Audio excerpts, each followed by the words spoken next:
Quem tem medo da morte? Richard Simonetti. Olhemos para os mortos como para os ausentes, pensando assim não nos enganaremos. Sêneca. A morte não é mais do que o regresso à verdadeira vida. Cipião. Nada perece e nada morre, a não ser o revestimento, a forma, o invólucro carnal, em que o espírito, encarcerado, se debate, luta, sofre, aperfeiçoa-se.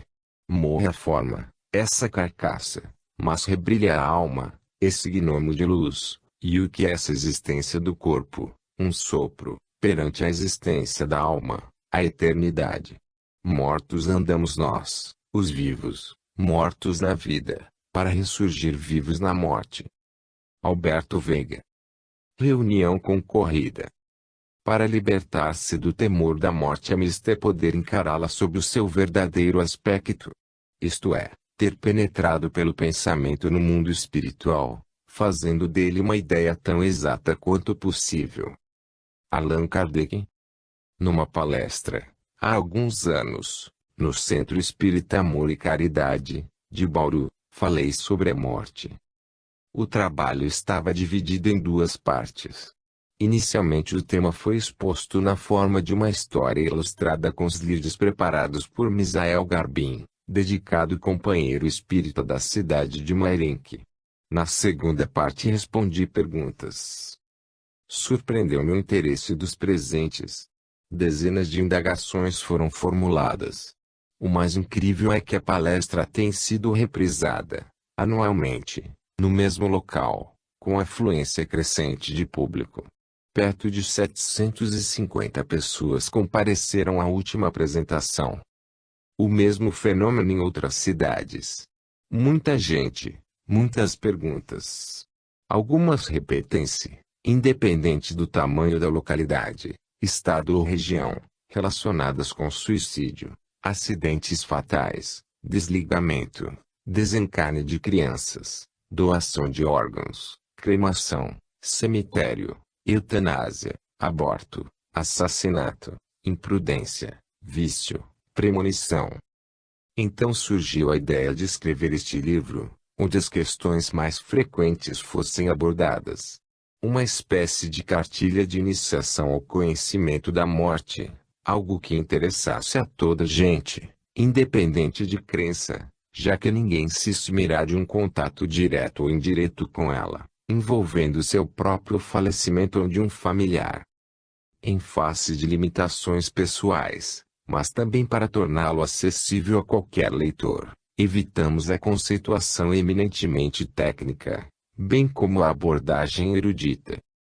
No essencial, entretanto, guardamos fidelidade aos princípios da doutrina espírita, abençoada fonte, onde colhemos a orientação precisa para enfrentar as dificuldades da vida e os enigmas da morte.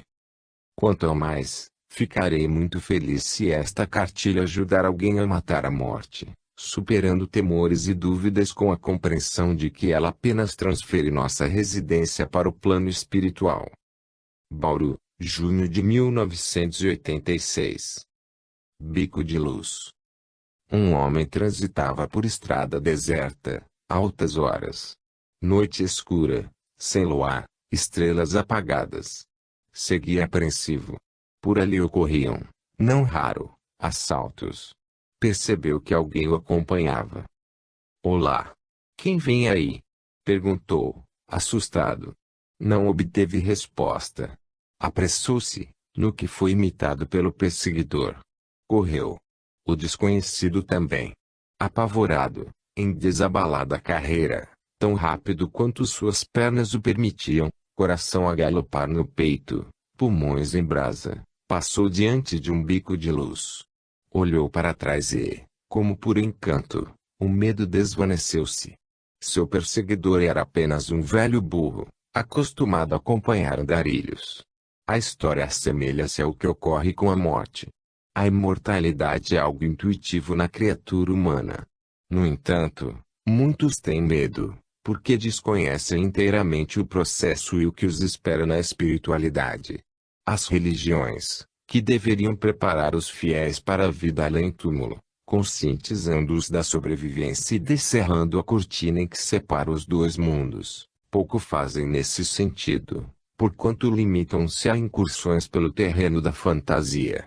O Espiritismo é o bico de luz que ilumina os caminhos misteriosos do retomo, afugentando temores irracionais e constrangimentos perturbadores. Com a doutrina espírita podemos encarar a morte com serenidade, preparando-nos para enfrentá-la. Isso é muito importante, fundamental mesmo, já que se trata da única certeza da existência humana. Todos morreremos um dia. A Terra é uma oficina de trabalho para os que desenvolvem atividades edificantes, em favor da própria renovação, um hospital para os que corrigem desajustes nascidos de viciações pretéritas, uma prisão, em expiação dolorosa, para os que resgatam débitos relacionados com crimes cometidos em existências anteriores, uma escola para os que já compreendem que a vida não é mero acidente biológico, nem a existência humana uma simples jornada recreativa, mas não é o nosso lar. Este está no plano espiritual, onde podemos viver em plenitude, sem as limitações impostas pelo corpo carnal.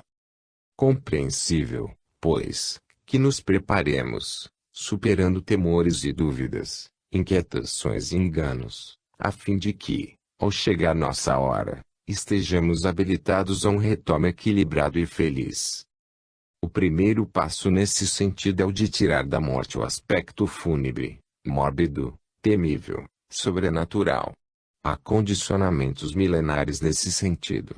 Há pessoas que simplesmente recusam-se a conceber o falecimento de um familiar ou seu próprio. Transferem o assunto para um futuro remoto. Por isso se desajustam quando chega o tempo da separação. Onde está, ó morte, o teu aguilhão? Pergunta o apóstolo Paulo, 1 Coríntios 15:55, a demonstrar que a fé supera os temores e angústias da grande transição. O Espiritismo nos oferece recursos para encarar a morte com idêntica fortaleza de ânimo, inspirados, igualmente, na fé. Uma fé que não é arroubo de emoção. Uma fé lógica, racional, consciente. Uma fé inabalável de quem conhece e sabe o que o espera, esforçando-se para que o espere o melhor. O corpo espiritual. Desencarnar. Parece coisa de açougueiro, comentava, jocoso, um amigo, católico convicto. E eu, no mesmo tom, o açougueiro descarna. A gente desencarna, sai da carne. Aliás, você é tão magro que provavelmente vai desensoçar, sair dos ossos. Curiosa resistência à expressão desencarnar. Compreensível que o materialista não aceite. Afinal, para ele tudo termina no túmulo. O mesmo não deveria ocorrer com as pessoas que aceitam a sobrevivência, adeptos de qualquer religião. Se concebemos que a individualidade sobrevive à morte física, ela se impõe para definir o processo que libera o espírito da carne.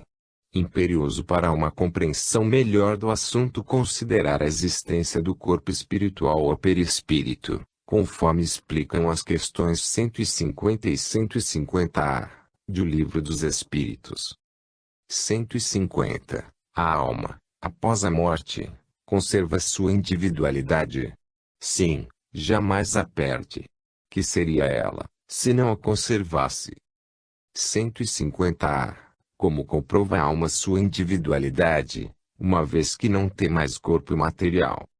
Continua a ter um fluido que lhe é próprio, haurido na atmosfera do seu planeta, e que guarda a aparência de sua última encarnação, seu perispírito.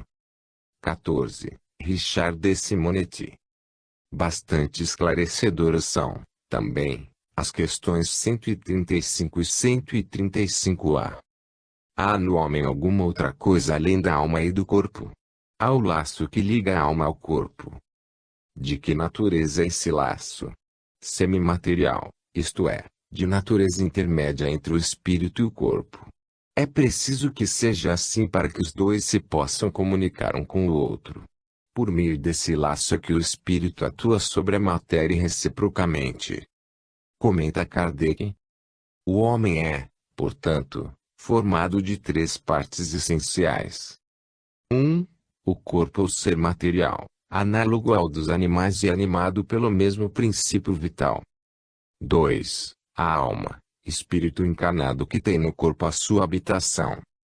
3. O princípio intermediário, ou perispírito, substância semimaterial que serve de primeiro envoltório ao espírito e liga a alma ao corpo. Tais, num fruto, o germe, o perisperme e a casca. Desde os tempos mais recuados os estudiosos admitem a existência de um corpo extracarnal, veículo de manifestação do espírito no plano em que atua, no plano físico, ligando-o à carne, no plano espiritual, compatibilizando-o com as características e os seres da região onde se situe. O apóstolo Paulo reporta-se ao perispírito quando diz, na segunda epístola aos Coríntios, 12, 2-4, conheço um homem em Cristo, que há 14 anos, se no corpo não sei, se fora do corpo não sei, Deus o sabe, foi arrebatado até ao terceiro céu. E sei que o tal homem foi arrebatado ao paraíso e ouviu palavras inefáveis, de que ao homem não é lícito falar. Enquanto a máquina física dormia, atendendo aos imperativos de descanso, Paulo, em corpo espiritual, deslocava-se rumo às esferas superiores, conduzido por mentores amigos, a fim de receber preciosas orientações. Tentando, talvez, definir a natureza de sua experiência, ele comenta, na Epístola aos Coríntios, 15:40, há corpos celestes e corpos terrestres. Semelhantes deslocamentos não constituem privilégio dos santos. Todas as criaturas humanas o fazem, diariamente, durante o sono, com registros fugazes e fragmentários na forma de sonhos. Considere-se, entretanto, que a natureza dessas excursões é determinada pelas atividades da vigília. Por isso, o homem comum, preso a interesses imediatistas, configurando prazeres, vícios e ambições, a par de uma total indiferença pelo autoaprimoramento espiritual e a disciplina das emoções, não tem a mínima condição para experiências sublimes como a de Paulo.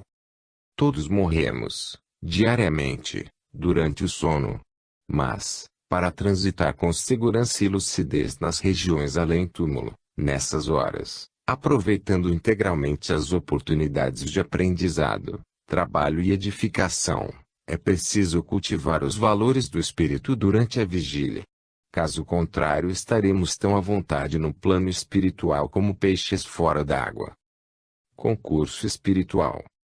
A expressão desligamento define bem o processo desencarnatório. Para que o espírito liberte-se deve ser desligado do corpo físico, já que permanecemos jungidos a ele por cordões fluídicos que sustentam nossa comunhão com a matéria. Observadas as necessidades de especialização, como ocorre em qualquer atividade humana, há técnicos que se aproximam do desencarnante, promovendo, com recursos magnéticos, sua liberação. Somente indivíduos muito evoluídos, com grande desenvolvimento mental e espiritual, prescindem desse concurso. Isso significa que sempre contaremos com ajuda especializada na grande transição, a par da presença de amigos e familiares que nos antecederam. Naturalmente, o apoio maior ou menor da espiritualidade está subordinado aos méritos do desencarnante. Se virtuoso e digno merecerá atenção especial e tão logo seja consumada a desencarnação será conduzido a instituições assistenciais que favorecerão sua readaptação à vida espiritual. Já os que se comprometeram com o vício e o crime, despreocupados da disciplina e do discernimento, serão desligados no momento oportuno, mas permanecerão entregues à própria sorte, estagiando por tempo indeterminado no umbral, faixa escura que circunda a Terra, formada pelas vibrações mentais de multidões de espíritos encarnados e desencarnados dominados, ainda, por impulsos primitivos de animalidade. A tradição religiosa consagrou a extrema-unção, em que um oficiante, com ritos e rezas, promove a absolvição do moribundo, em relação aos seus pecados, antecedida, sempre que possível, da confissão, garantindo-lhe um ingresso feliz no além. No entanto, a realidade mostrada pela doutrina espírita é bem diferente.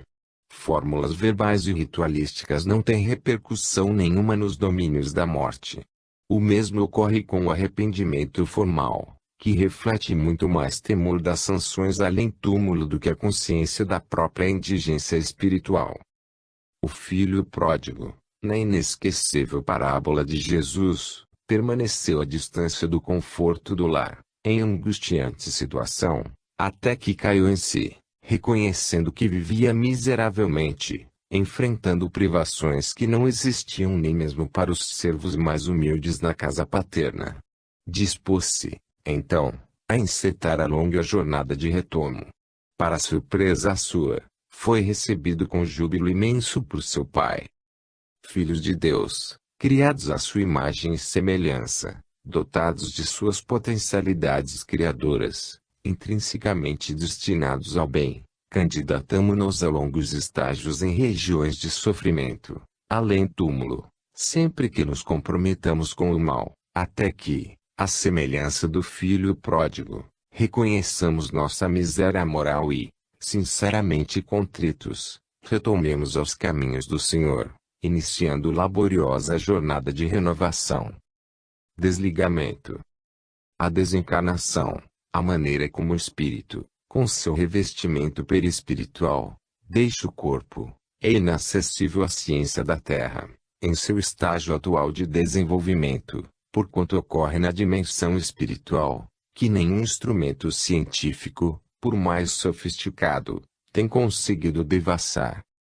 Ficamos, portanto, circunscritos às informações dos espíritos, que esbarram nas dificuldades impostas por nossas limitações, algo como explicar o funcionamento do sistema endócrino a uma criança, e pela ausência de similitude, elementos de comparação entre os fenômenos biológicos e os espirituais.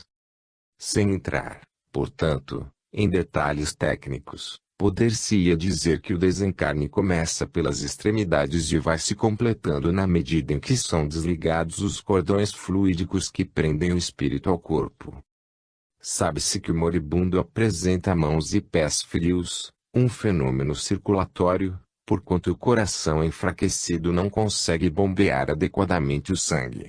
Mas é também um fenômeno de desligamento. Na medida em que este se desenvolve, as áreas correspondentes deixam de receber a energia vital que emana do espírito e sustenta a organização física. No desdobramento desse processo, quando é desligado o cordão fluídico que prende o espírito ao corpo, à altura do coração, este perde a sustentação perispiritual e deixa de funcionar. Cessa, então, a circulação sanguínea e a morte consuma-se em poucos minutos. A medicina dispõe hoje de amplos recursos para reanimar o paciente quando o coração entra em colapso. A massagem cardíaca, o choque elétrico, a aplicação intracardíaca de adrenalina, têm salvado milhares de vidas, quando aplicados imediatamente, antes que se degenerem as células cerebrais por falta de oxigenação.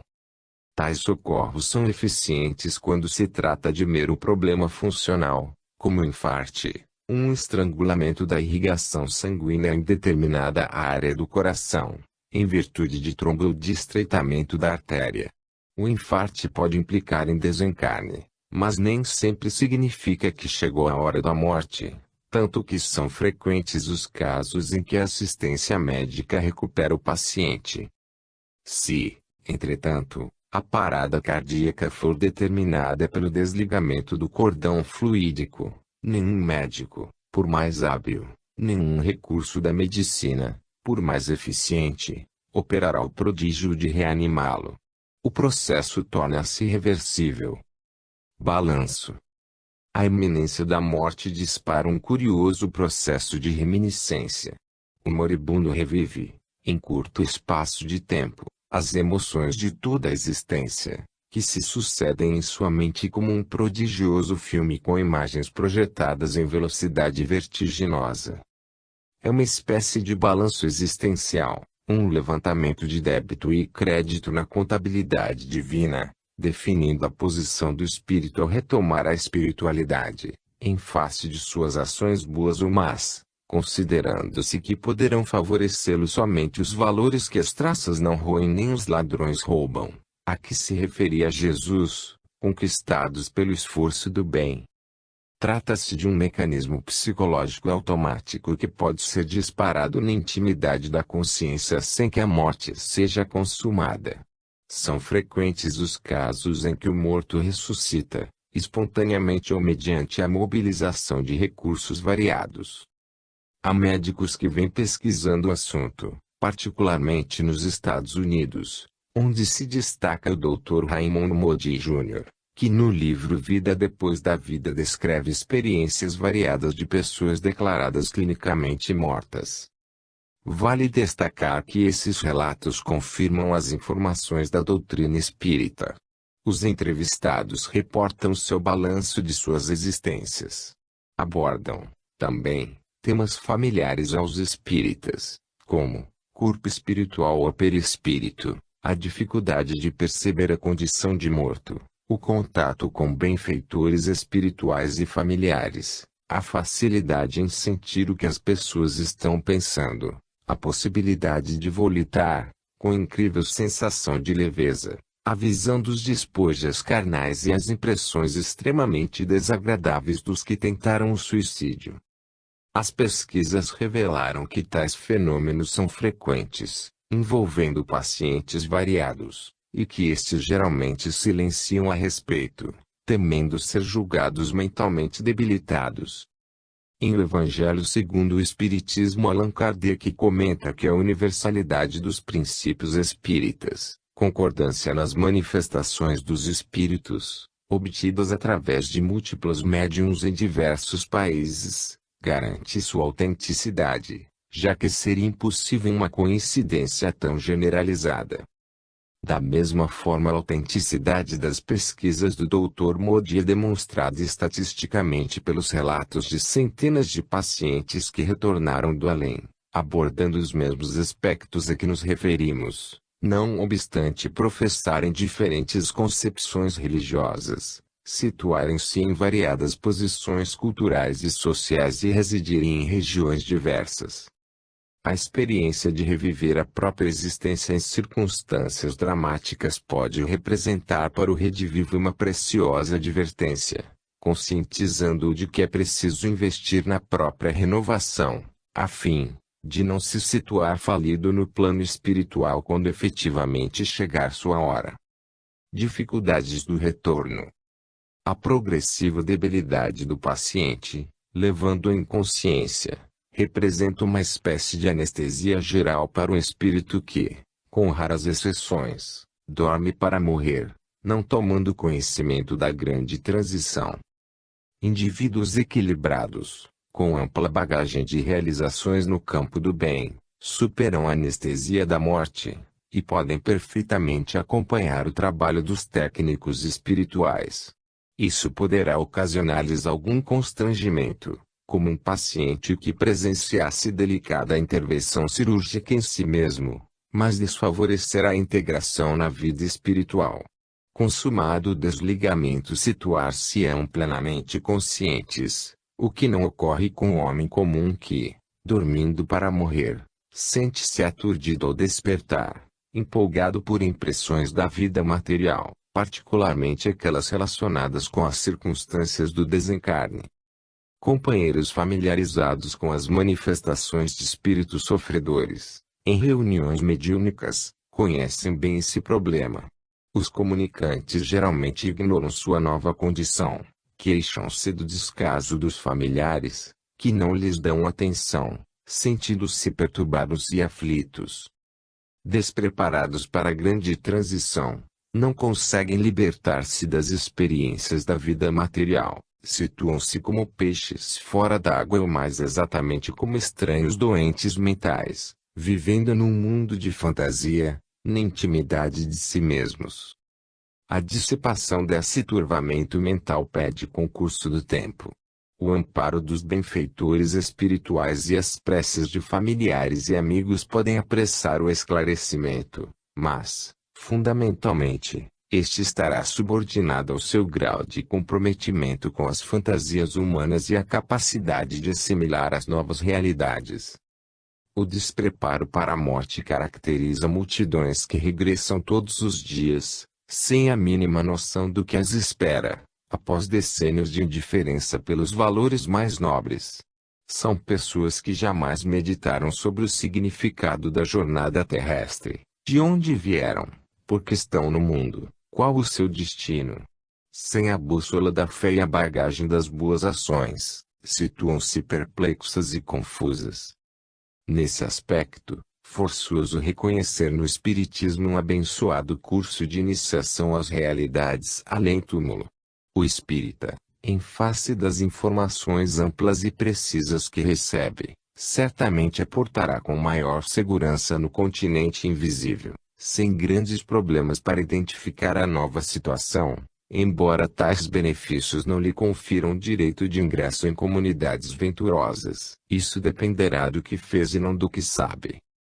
O balanço da morte definirá se temos condições para pagar o ingresso em regiões alcandoradas com a moeda da virtude. O espírita certamente será convocado a desembolsar o ágio do conhecimento, partindo-se do princípio lógico, mas se pedirá a quem mais houver recebido.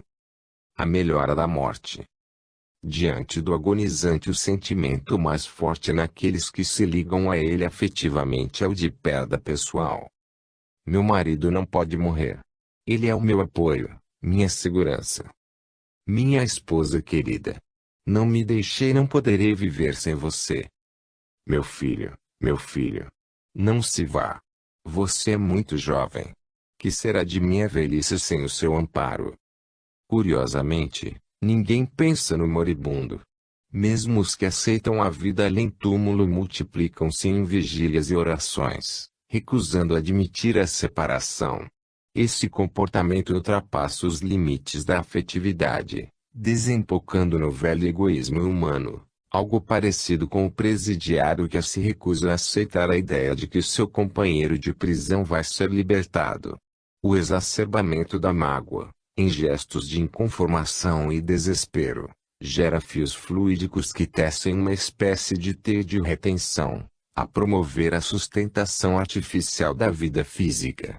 Semelhantes vibrações não evitarão a morte. Apenas a retardarão, submetendo desencarnantes a uma carga maior de sofrimentos.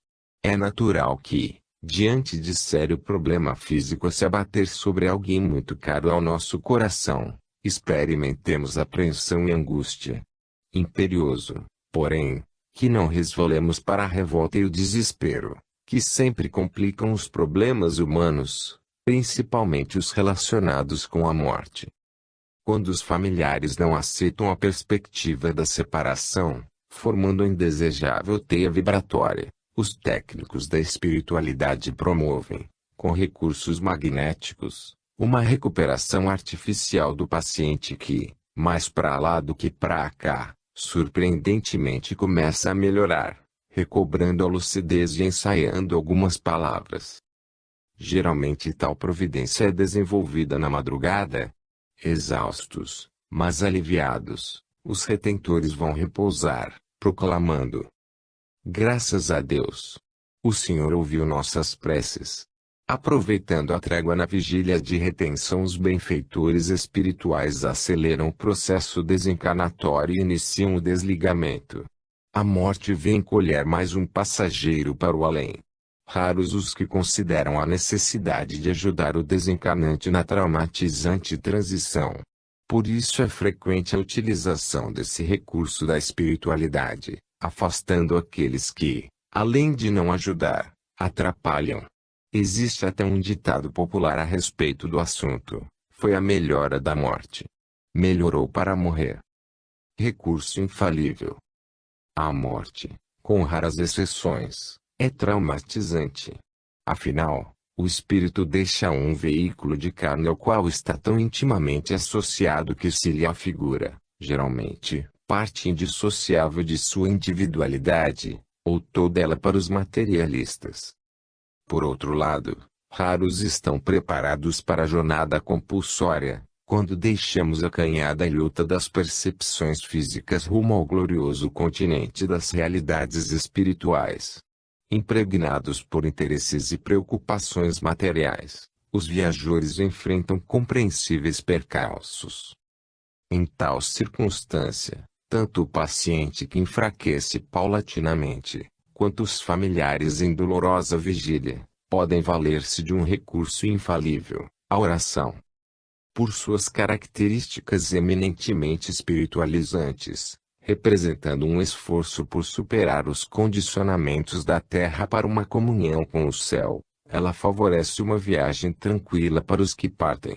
Os que ficam encontram nela um lenitivo providencial que ameniza a sensação de perda pessoal, preenchendo o vazio que se abre em seus corações com a reconfortante presença de Deus, fonte abençoada de segurança, equilíbrio e serenidade em todas as situações. Todavia, a eficiência da oração está subordinada a uma condição essencial, o sentimento. Se simplesmente repetimos palavras, em fórmulas verbais, caímos num processo mecânico inócuo. Só o coração consegue comunicar-se com Deus, dispensando o verbalismo. O próprio Pai Nosso, a sublime oração ensinada por Jesus, não é nenhum recurso mágico, cuja eficiência esteja subordinada à repetição. Trata-se de um roteiro relativo à nossa atitude na oração, iniciando-se com a orientação de que devemos estar muito confiantes, porque Deus é nosso Pai, e termina ensinando que é preciso vencer o mal que existe em nós com combate sistemático às tentações. Destaque-se aquele incisivo: seja feita a vossa vontade, assim na terra como no céu, em que Jesus deixa bem claro que compete a Deus definir o que é melhor para nós. Em qualquer circunstância, particularmente na grande transição, se nutrirmos sentimentos de desespero e inconformação, sairemos do santuário da oração tão perturbados e aflitos como quando entramos. Quando o desencarnante e seus familiares controlam as emoções, cultivando, em prece, sentimentos de confiança e contrição, os técnicos da espiritualidade encontram facilidade para promover o desligamento, sem traumas maiores para o que parte, sem desequilíbrios para os que ficam. As delongas do desligamento. Morte física e desencarne não ocorrem simultaneamente. O indivíduo morre quando o coração deixa de funcionar. O espírito desencarna quando se completa o desligamento, o que demanda algumas horas ou alguns dias. Basicamente, o espírito permanece ligado ao corpo enquanto são muito fortes nele as impressões da existência física. Indivíduos materialistas, que fazem da jornada humana um fim em si, que não cogitam de objetivos superiores, que cultivam vícios e paixões, ficam retidos por mais tempo, até que a impregnação fluídica animalizada de que se revestem seja reduzida a níveis compatíveis com o desligamento. Certamente os benfeitores espirituais podem fazê-lo de imediato, tão logo se dê o colapso do corpo. No entanto, não é aconselhável, porquanto o desencarnante teria dificuldades maiores para ajustar-se às realidades espirituais. O que aparentemente sugere um castigo para o indivíduo que não viveu existência condizente com os princípios da moral e da virtude, é apenas manifestação de misericórdia. Não obstante o constrangimento e as sensações desagradáveis que vem a enfrentar, na contemplação de seus despojos carnais em decomposição, tal circunstância é menos traumatizante do que o desligamento extemporâneo. A respeito da morte, concepções totalmente distanciadas da realidade. Quando alguém morre fulminado por um enfarte violento, costuma-se dizer: que morte maravilhosa! Não sofreu nada. No entanto, é uma morte indesejável. Falecendo em plena vitalidade, salvo-se altamente espiritualizado, ele terá problemas de desligamento e adaptação, pois serão muito fortes nele as impressões e interesses relacionados com a existência física. Se a causa da morte é o câncer, após prolongados sofrimentos, em dores atrozes, com o paciente definhando lentamente, decompondo-se em vida, fala-se: que morte horrível! Quanto sofrimento! Paradoxalmente, é uma boa morte. Doença prolongada é tratamento de beleza para o espírito. As dores físicas atuam como inestimável recurso terapêutico, ajudando a superar as ilusões do mundo, além de depurá-lo como válvulas de escoamento das impurezas morais. Destaque-se que o progressivo agravamento de sua condição torna o doente mais receptivo aos apelos da religião, aos benefícios da prece, às meditações sobre o destino humano. Por isso, quando a morte chega, ele está preparado e até espera, sem apegos, sem temores. Algo semelhante ocorre com as pessoas que desencarnam em idade avançada, cumpridos os prazos concedidos pela providência divina, e que mantiveram um comportamento disciplinado e virtuoso. Nelas a vida física extingue-se mansamente, como uma vela que bruxuleia e apaga, inteiramente gasta, proporcionando-lhes um retorno tranquilo, sem maiores percalços. Tragédias. Multidões regressam à espiritualidade, diariamente, envolvidas em circunstâncias trágicas, incêndios, desmoronamentos, terremotos, afogamentos, acidentes aéreos e automobilísticos. Por quê? Questionam, angustiados os familiares. A doutrina espírita demonstra que tais ocorrências estão associadas a experiências evolutivas. Não raro representam o resgate de dívidas kármicas contraídas com o exercício da violência no pretérito. Todos balançamos quando nos vemos às voltas com mortes assim envolvendo nossos afetos. Muitos, desarvorados, mergulham em crises de desespero e revolta, reação compreensível ante o impacto inesperado. Somente o tempo, a fluir incessante, no desdobramento dos dias, amenizará suas mágoas, sugerindo um retorno à normalidade. A vida continua. Considere-se, entretanto, que o desencarnado não pode esperar. Personagem central da tragédia, situa-se perplexo e confuso.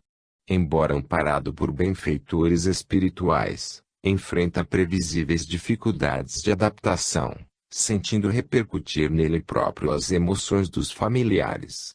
Se cultivam reminiscências infelizes, detendo-se nos dolorosos pormenores do funesto acontecimento, fatalmente o levam a revivê-lo com perturbadora insistência. Imaginemos alguém vitimado no incêndio a reviver o inferno de chamas sob indução do pensamento inquieto e atormentado dos que não se conformam. Nas manifestações desses espíritos há uma tônica comum, o apelo para que os familiares retornem à normalidade e retomem suas atividades, desenvolvendo novos interesses, particularmente os relacionados com a prática do bem, bálsamo divino para as dores da separação. No livro Vida no Além, psicografia de Francisco Cândido Xavier, o espírito do jovem William José Guagliardi, desencarnado juntamente com outros 58, num acidente com o ônibus escolar que se precipitou no rio, em São José do Rio Preto, dirige-se a sua mãe, confortando-a. Dentre outras considerações, diz: estou presente, rogando à senhora que me ajude com sua paciência. Tenho sofrido mais com as lágrimas da senhora do que mesmo com a libertação do corpo. Isso, mamãe, porque a sua dor me prende à recordação de tudo o que sucedeu e quando a senhora começa a perguntar como teria sido o desastre, no silêncio do seu desespero, sinto-me de novo na asfixia. É evidente que não vamos cultivar fleumática tranquilidade, considerando natural que alguém muito amado parta tragicamente.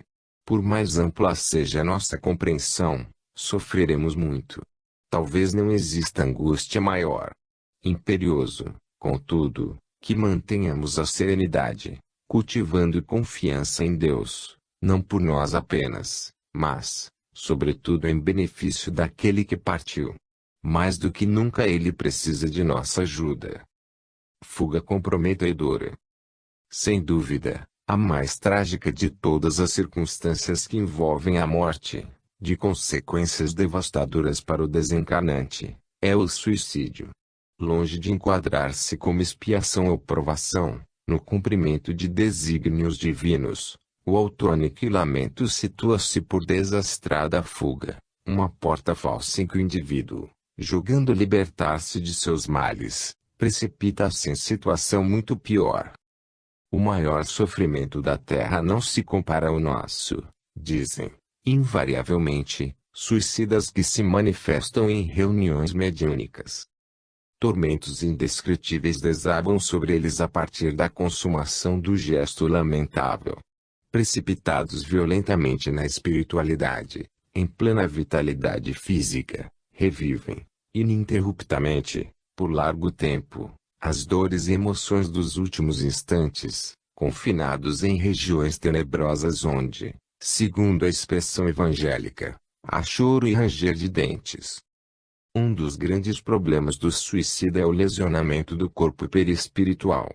Aqueles que morrem de forma violenta, em circunstâncias alheias à sua vontade, registram no perispírito marcas e impressões relacionadas com o tipo de desencarne que sofreram.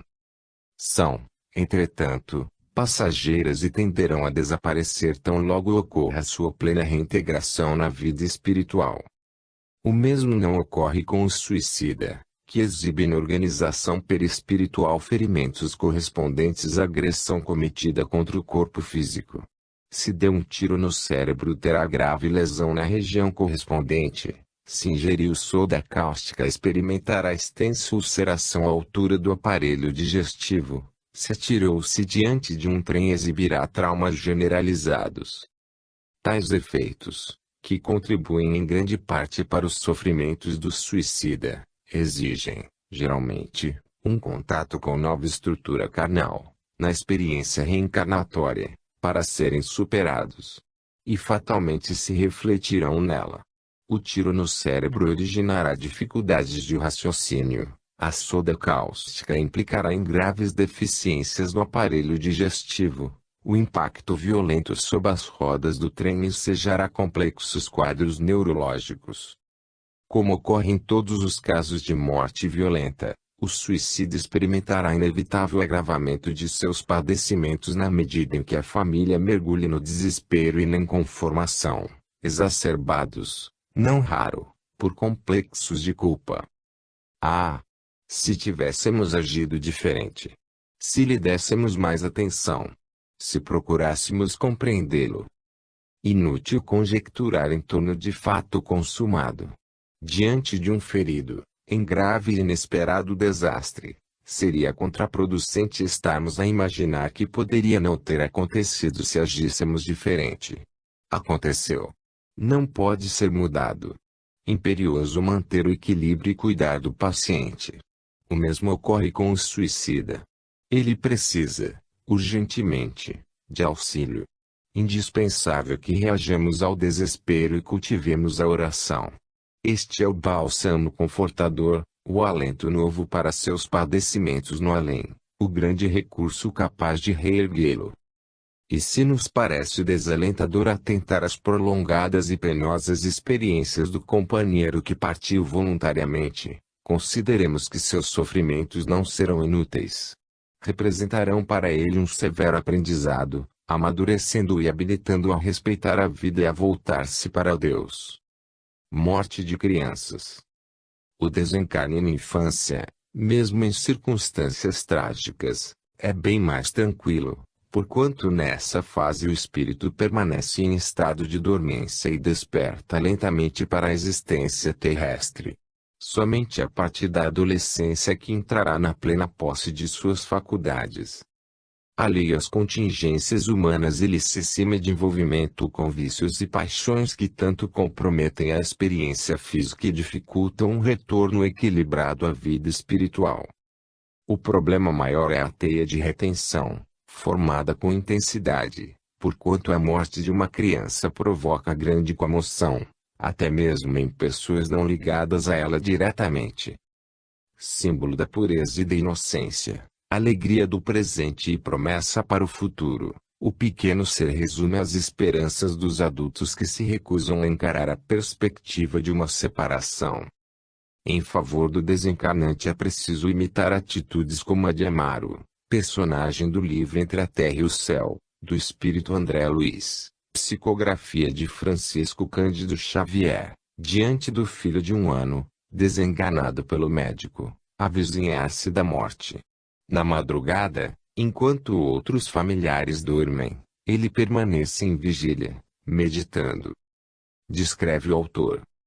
A aurora começava a refletir-se no firmamento em largas ciscas rubras, quando o ferroviário abandonou a meditação, aproximando-se do filhinho quase morto. Num gesto comovente de fé, retirou da parede velho crucifixo de madeira e colocou-o à cabeceira do agonizante. Em seguida, sentou-se no leito e acomodou o menino ao colo com especial ternura. Amparado espiritualmente por Odila, que o enlaçava, demorou a olhar sobre a imagem do Cristo crucificado e orou em alta voz. Divino Jesus, compadece-te de nossas fraquezas. Tem o meu espírito frágil para lidar com a morte. Dá-nos força e compreensão. Nossos filhos te pertencem, mas como nos dói restituí-los, quando a tua vontade nos reclama de volta. O pranto embargava-lhe a voz, mas o pai sofredor, demonstrando a sua imperiosa necessidade de oração, prosseguiu. Se é de teu desígnio que o nosso filhinho parta, Senhor, recebe-o em teus braços de amor e luz. Concede-nos, porém, a precisa coragem para suportar, valorosamente, a nossa cruz de saudade e dor. Dá-nos resignação, fé, esperança. Auxilia-nos a entender-te os propósitos e que a tua vontade se cumpra hoje e sempre. Amaro é casado em segundas núpcias. Odila é a primeira esposa, desencanada. Jactos de safirina e claridade escapavam-lhe do peito, envolvendo a criança, que, pouco a pouco, adormeceu. Júlio afastou-se do corpo de carne, abrigando-se nos braços de Odila, à maneira de um órfão que busca a tepe do ninho de carícias. A atitude fervorosa de Amaro, sua profunda confiança em Jesus, sustenta-lhe o equilíbrio e favorece o retorno de Júlio, o filho muito amado, à pátria espiritual, conforme estava previsto. Por que morrem as flores? Não há lugar para o acaso na existência humana. Deus não é um jogador de dados a distribuir alegria e tristeza, felicidade e infelicidade, saúde e enfermidade, vida e morte, aleatoriamente. Existem leis instituídas pelo Criador que disciplinam a evolução de suas criaturas, oferecendo-lhes experiências compatíveis com suas necessidades. Uma delas é a reencarnação, a determinar que vivamos múltiplas existências na carne, quais alunos internados num educandário, periodicamente, para aprendizado específico. O conhecimento reencarnatório nos permite desvendar os intrincados problemas do destino. Deus sabe o que faz quando alguém retorna à espiritualidade em plena floração infantil. Há suicidas que reencarnam para a jornada breve. Sua frustração, após longos e trabalhosos preparativos para o mergulho na carne, os ajudará a valorizar a existência humana e a superar a tendência de fugir de seus problemas com o autoaniquilamento. Ao mesmo tempo, o contato com a matéria representará um benéfico tratamento para os desajustes perispirituais provocados pelo deslocado gesto. Crianças portadoras de graves problemas congênitos, que culminam com a desencarnação, enquadram-se perfeitamente nessa condição. Poderão, se oportuno, reencarnar novamente na mesma família, passado algum tempo, em melhores condições de saúde e com mais ampla disposição para enfrentar as provações da terra. Não raro, o filho que nasce após a morte de um irmão revela idêntico padrão de comportamento, com as mesmas reações e tendências. É igualzinho ao irmão que faleceu. Comentam os familiares. Igualzinho, não. É ele próprio de retorno para novo aprendizado. Há, também, espíritos evoluídos que reencarnam com o propósito de despertar impulsos de espiritualidade em velhos afeiçoados, seus pais e irmãos, ajudando-os a superar o imediatismo da vida terrestre. Situam-se por crianças adoráveis, em face de sua posição evolutiva, extremamente simpáticas, inteligentes e amorosas. Os pais consagram-lhes extremado afeto, elegendo-as como principal motivação existencial. Sua desencarnação deixa-os perplexos, traumatizados. Todavia, na medida em que emergem da lassidão e do desespero, experimentam o abençoado desencanto das futilidades humanas e sentem o despertar de insuspeitada vocação para a religiosidade, no que são estimulados pelos próprios filhos que, invisíveis ao seu olhar, falam-lhes na intimidade do coração, na sintonia da saudade. Os que se debruçam sobre o esquife de uma criança muito amada compreenderão um dia que a separação de hoje faz parte de um programa de maturação espiritual que lhes ensejará uma união mais íntima, uma felicidade mais ampla e duradoura no glorioso reencontro que inelutavelmente ocorrerá. Aborto. Após a fecundação do óvulo pelo espermatozoide, o espírito reencarnante é ligado ao embrião, constituindo um ser humano que habitará o ventre materno por 9 meses, protegido em sua fragilidade até que possa enfrentar o mundo exterior. O aborto situa-se, assim, como uma desencarnação. Se natural, quando o organismo materno não consegue sustentar o desenvolvimento da criança, configura uma provação relacionada com infrações às leis divinas, tanto para os genitores, que experimentam a frustração do anseio de paternidade, acresçam-se na mulher os sofrimentos e incômodos decorrentes da interrupção da gravidez, quanto para o reencarnante, que vê malogrado seu anseio de retorno à carne. Já o aborto criminoso configura um crime hediondo, nem sempre passível de punição pela justiça humana. Em alguns países a legislação faculta à mulher o direito de arrancar o filho de suas entranhas, matando-o, mas inexoravelmente sujeito às sanções da justiça divina, a atingir não apenas a gestante, mas também os que direta ou indiretamente envolvem-se com ele, familiares que o sugerem e profissionais que o executam. A mulher que assassina o filho indefeso na intimidade de si mesma, sob a alegação de que é dona de seu corpo, usa um sofisma materialista. Nosso corpo é um empréstimo de Deus para a jornada humana. Muito mais que direitos temos deveres vinculados ao seu uso. O primeiro é o de preservá-lo, utilizando-o disciplinadamente, com consciência de suas necessidades. O segundo é o de respeitar a vida gerada dentro dele, em obediência aos desígnios divinos, porquanto ao Criador compete decidir sobre os destinos da criatura. A literatura espírita prodiga em exemplos sobre as consequências funestas do aborto delituoso, que provoca na mulher graves desajustes perispirituais, a refletirem-se no corpo físico, na existência atual ou futura, na forma de câncer, esterilidade, infecções renitentes, frigidez. Problemas dessa natureza, frequentes na atualidade, demonstram com propriedade como está disseminada essa prática criminosa. Muitas mulheres chegam ao cúmulo de usar habitualmente substâncias químicas abortivas sempre que ocorre atraso menstrual, sem cogitar se estão grávidas. Semeiam aflições que fatalmente colherão. No aborto natural o espírito retorna à espiritualidade sem maiores problemas. Bem tênues são os laços que o prendem ao corpo, não apenas por se tratar de início do processo reencarnatório, mas também em face do mal determinante do desencarne, que o situa como paciente terminal. Consumada a desencarnação, o espírito poderá reassumir sua personalidade anterior, voltando ao que era, com acréscimo da breve experiência.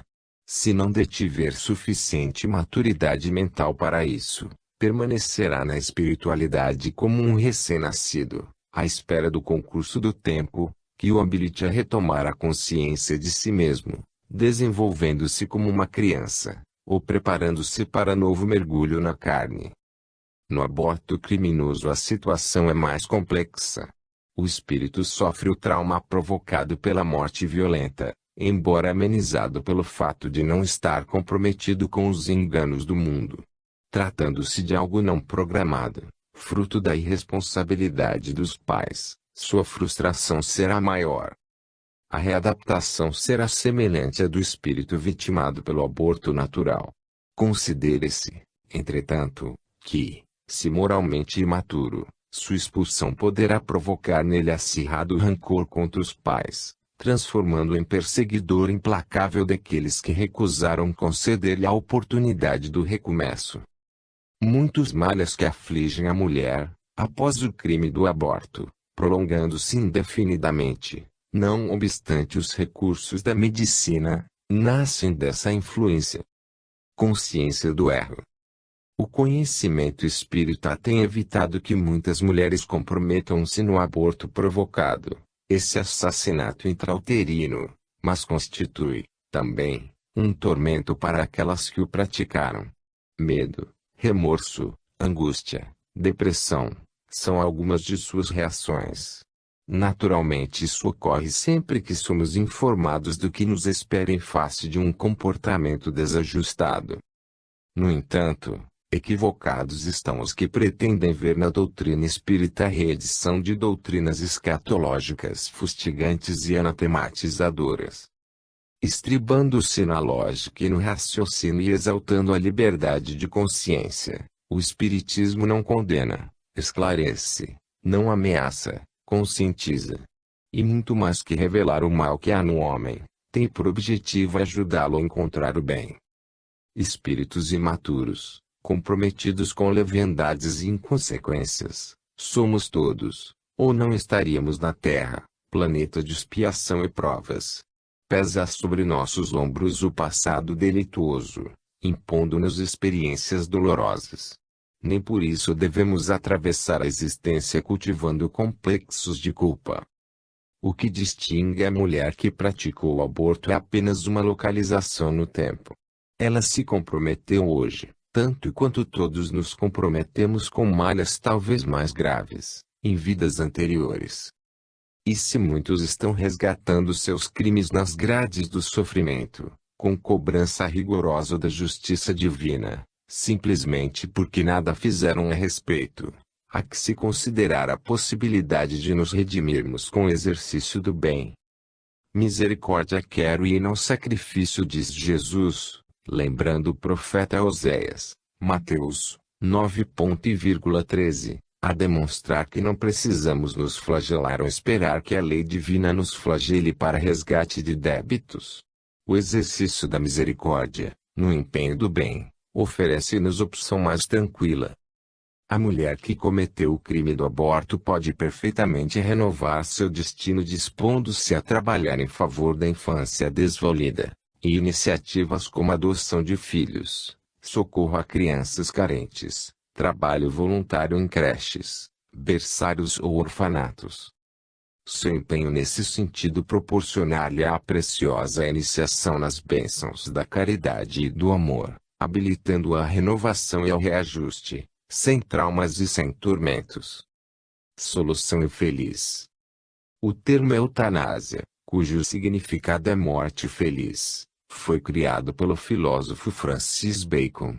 Ele argumentava que o médico tem a responsabilidade de aliviar doenças e dores, não somente com a cura do mal, mas também proporcionando ao doente uma morte calma e fácil, se o problema for irreversível. Embora universalmente considerada homicídio, a eutanásia conta com a benevolência da justiça quando aplicada em pacientes terminais atormentados por dores e aflições. São raríssimos os processos contra pessoas envolvidas nesse crime. Em alguns países cogita-se de considerá-la simples ato médico com o consentimento do próprio doente ou de familiares, no piedoso propósito de abreviar seus padecimentos. As religiões em geral manifestam-se contrárias à eutanásia, partindo de dois princípios fundamentais. Primeiro, compete a Deus, Senhor de nossos destinos, promover nosso retorno à espiritualidade. Na Tábua dos 10 Mandamentos Divinos, recebida por Moisés no Monte Sinai, onde estão os fundamentos da justiça humana, há a recomendação inequívoca: não matarás. Segundo, ninguém pode afirmar com absoluta segurança que um paciente está irremediavelmente condenado. A literatura médica é pródiga em exemplos de pacientes em estado desesperador que se recuperam.